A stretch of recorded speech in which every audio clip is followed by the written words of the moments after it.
May pinagawa tayo ngayon kila Boss Dem, kila Boss Alan na NMAX B1 na nangyari, nag-stack up yung center stand, naputol yung dalawang stud bolt ng tambucho.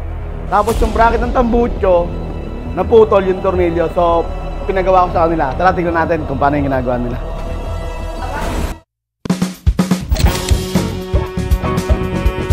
Siyempre, bigyan mo na malupit na montage yan.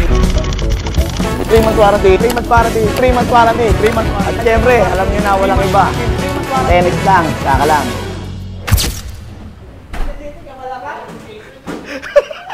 Puchating kami ginawa nila.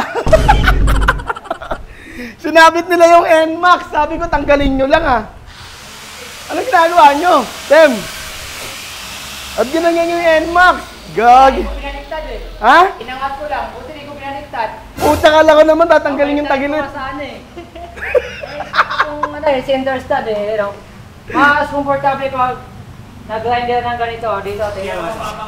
Tutukan mo yan. Kasi pag ano, kapag nakababalan to, dito yung welding, tatamaan yung sa engine. Eh pag ganito, smooth lang. Talagang shafting lang yung matatamaan mo dyan. Pero palit bago yan, boy. Buti hindi ko binaliktad eh. Palitan ko saan eh. Putang ina, Tem. Baliktad na ata yung utak mo ah. Hindi ba yan oh? Yo, bitaw mo lang, bitaw mo. Oh? Pucha. Kasi ang problema din nito, ayun o, yung stud bolt nito, ayun o, malalim. Ayun o, ayun, lalim ito o. Ayun o. Ay, yung dalawang Naputol. stud ball putol din. Ito nahugot na yung isa ni Master, tapos itong isa naman, bukas na yan, bukas. Madilim na eh. Pero ito, yan, komportable siya, kaya hindi rin mga boss oh. Mahirap yan, may magkitiwala pa kaya sa atin yan. Ginagawang bike yung mga motor nila, sinasabit nyo. Safety po yan mga boss. Ah, safe ba yan? Safe ba yan? Safety yan. Hindi Oh, na tamaan, makina. Ito pa yung isang putol na tornilyo sa loob.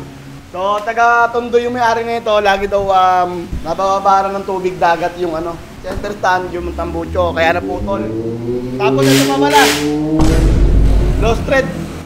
Putol din yung tornilyo na itong dalawang caliper. So, bubunutin muna natin yan mga kuys. Papalitan natin ng stainless. Ang bigat mo, Boss Dem!